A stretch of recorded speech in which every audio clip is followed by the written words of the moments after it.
क्या किसी को आत्महत्या के लिए उकसाने के मामले में सिर्फ हरेसमेंट के आधार पर दोषी ठहराया जा सकता है? ये सवाल हाल ही में सुप्रीम कोर्ट की टिप्पणी के बाद चर्चाओं में है, जो बेंगलुरु के एआई इंजीनियर अतुल सुभाष की आत्महत्या और ऐसे ही मामलों से जुड़ी कानूनी पहलुओं को लेकर की गई है। सुप्रीम कोर्ट ने अपनी टिप्पणी में स्पष्ट किया कि आत्महत्या के लिए उकसाने के आरोप को साबित करने के लिए केवल उत्पीड़न का होना काफी नहीं है।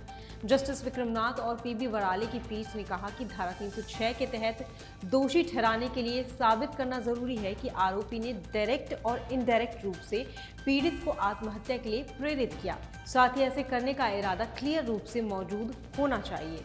हाल ही में बेंगलुरु के 34 वर्षीय इंजीनियर अतुल सुभाष की आत्महत्या के मामले के मद्देनजर कोर्ट की ये टिप्पणी बेहद महत्वपूर्ण मानी जा रही है।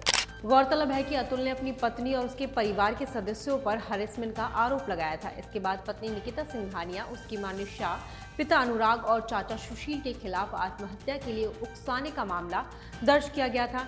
ऐसे में शीर्ष अदालत की टिप्पणियां निशा और उसके परिवार के सदस्यों के लिए मददगार साबित हो रही है। हाई कोर्ट के आदेश को चुनौती देने वाली याचिका पर विचार करते हुए सुप्रीम कोर्ट ने कहा कि 2021 में कथित अपराधों के लिए दर्ज किया गया मामला, जिसमें धारा 498A विवाहित महिला के साथ क्रूरता करना और आईपीसी की धारा 306 शामिल है, आत्महत्या के लिए उकसाने के अपराध से संबंधित और इसमें अधिकतम 10 साल की जेल और जुर्माना निर्धारित किया गया है। पीठ ने 10 दिसंबर के अपने फैसले में कहा कि आईपीसी की धारा 306 के तहत आरोप साबित करने के लिए ये एक कानूनी सिद्धांत है कि स्पष्ट उकसाने के इरादे के लिए आरोपी का फिजिकल रूप से होना जरूरी है। केवल उत्पीड़न अपने आप में या किसी आरोपी को आत्महत्या के लिए उकसाने का दोषी ठहराने के लिए काफी नहीं है।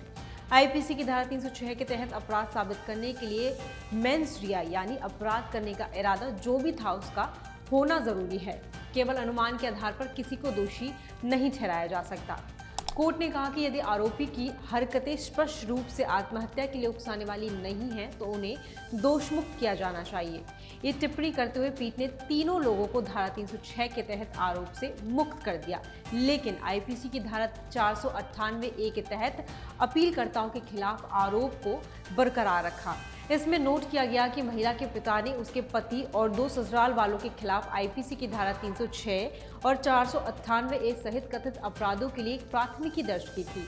लीगल एक्सपर्ट्स का मानना है कि सुप्रीम कोर्ट की टिप्पणी जुडिशरी सिस्टम के उस हिस्से को उजागर करती है जहां हरेसमेंट और आत्महत्या के लिए उकसाने के मामले में संतुलित दृष्टिकोण अपनाना जरूरी है।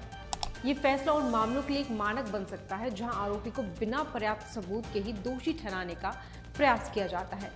ये निर्णय न केवल जुडिशियल प्रोसेस को पारदर्शी बनाने में मदद करेगा, बल्कि समाज में एक महत्वपूर्ण संदेश भी भेजता है कि किसी को दोषी ठहराने के लिए ठोस सबूत का होना कितना जरूरी है। ये फैसला उन लोगों के लिए एक नज़ीर बन सकता है जो झूठे आरोपों का सामना करते हैं, और साथ ही उन पीड़ितों को भी न्याय दिलाने में मदद करेगा जो सच में हरेसमेंट का शिकार होते हैं। ये निर्णय कानूनी और सामाजिक दृष्टिकोण से बेहद महत्वपूर्ण है, क्योंकि ये न्याय की परिभाषा को एक नई दिशा देता है।